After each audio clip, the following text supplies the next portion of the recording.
Survivors we are, survivors we are. Are you ready for the journey? Crohn's Karim is the name, yes indeed. Survivors we are. Hi, Crohn's Karim here. Living with an illness can be challenging at most times. Just maintaining your day-to-day is tough enough. But when the pain hits hard, sometimes it can come back with a vengeance. There are many ways to deal with pain. The most common painkillers like paracetamol, codeine, cocodamol, tramadol, oromorph, all the other opioids that inevitably zonk you out and can cause severe constipation. And on top of the pain you already have.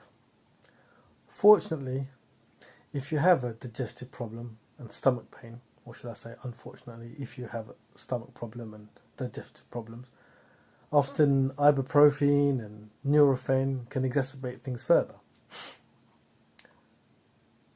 Sometimes you've got to take control. Find other ways of keeping on top of your pain, because pain's always going to be there when you've got an illness. I mean, there's the holistic approach: acupuncture, homeopathy, yoga, massaging, reflexology. So they do your feet to help your gut. I've done that before. That was pretty good. Smoking something. Inhaling something, to name a few. I try and relax, listen to something soothing, something calming. Try listening to opera. I quite enjoy it. Pop music, popular stuff. Some religious things that I like to listen to as well. They keep me quite calm. I find pleasures in some form of distraction, hobbies, snooker and blah blah blah, that kind of thing.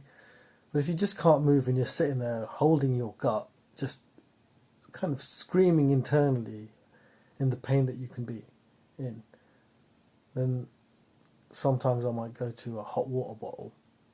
In the right place, it can calm me down. It's funny, my glass is empty right now, but if you'd have seen this 5 minutes ago, I had ice cubes in it. That, my friend, is a go-to thing for me. I sit there and crush ice. I'm not sure where I got that from, but it's one of those things. I can't have a fizzy drink or any kind of regular drink without it being very chilled, or sit there and chew ice. Kind of helps me, but I don't understand how. But it's one of those things, I suppose. From time to time, I may get a massage, especially with motility in my legs and stuff. So that's pretty cool. There's also that technique that I've seen where you get people cracking their necks or cracking their shoulders, or that quick jigging, and you hear this clicky noise. I mean, yeah, you see, I can crack my fingers, but there's a technique involved in cracking parts of your body, and that's supposed to be relieving the pressure in places, because generally it's the build-up of pressure in certain places that causes the pain, and you making that popping sound, that is, I saw it on a television show called QI where they teach you something fascinating, and it's absolutely true, and it's basically releasing the gas. They did a x-ray of that particular bone area, and you can see little pops of gas coming out of those knuckles and places. So it does relieve the pressure in certain places. Anyway, in Mauritius, where my parents were from, some of the masseuses and people in the know have a cure for an upset stomach, where the food doesn't quite go down properly. They refer to it as dérange ventre, upset stomach. And I've had that technique done to me a few times. They call it craquer, which literally means cracking or crack. And what you do is you lie on your stomach, and the person will stand behind you and will hold the skin on your lower back to one side of the vertebrate, and they'll hold onto it tightly and pull it up in a quick motion to get a cracking noise, like you did when you heard my fingers pop that.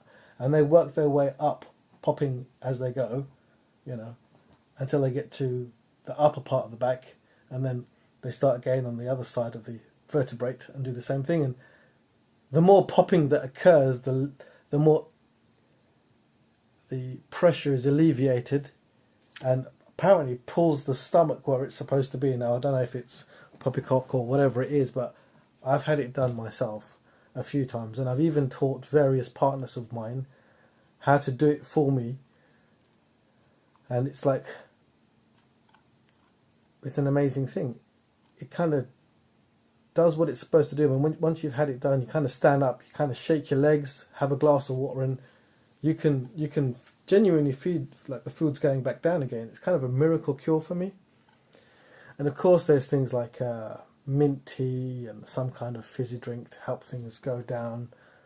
Clearly, without a doubt, no matter how sick you are or how unwell you are, fresh air does the world of good. So does sunlight.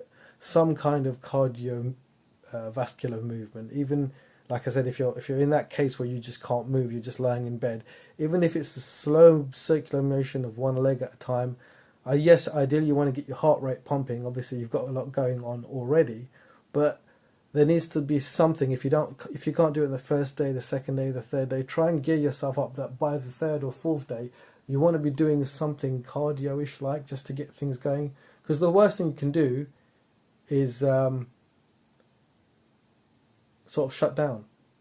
Yeah, you can feel down and depressed. I mean, it's one of those things that no matter what. I mean, for instance, this particular vlog is a pre-recording vlog. I mean, I'm sending it out now so you can see it, but I've done this like beforehand in the chance that I might not be well, and I do that quite often. But it's a good example of, you can never tell when you're well or when you're not well. Ideally, you've got a kind of a routine of what you're doing, but there are moments where, you know, you can't be well for a few days, but you want to try and get yourself back into that thing. So if you put the painkillers and all those things to one side, yes, they may be a quick thing just to get rid of the pain quickly, but if you're living with something long term, you want to try and find a better way of dealing with things. And, you know, pain is subjective. We all handle it differently. So whatever you do to keep going, know that you're not alone. And we all understand you and understand each other. And we can get through this. You know, I believe in you. Survivors we are.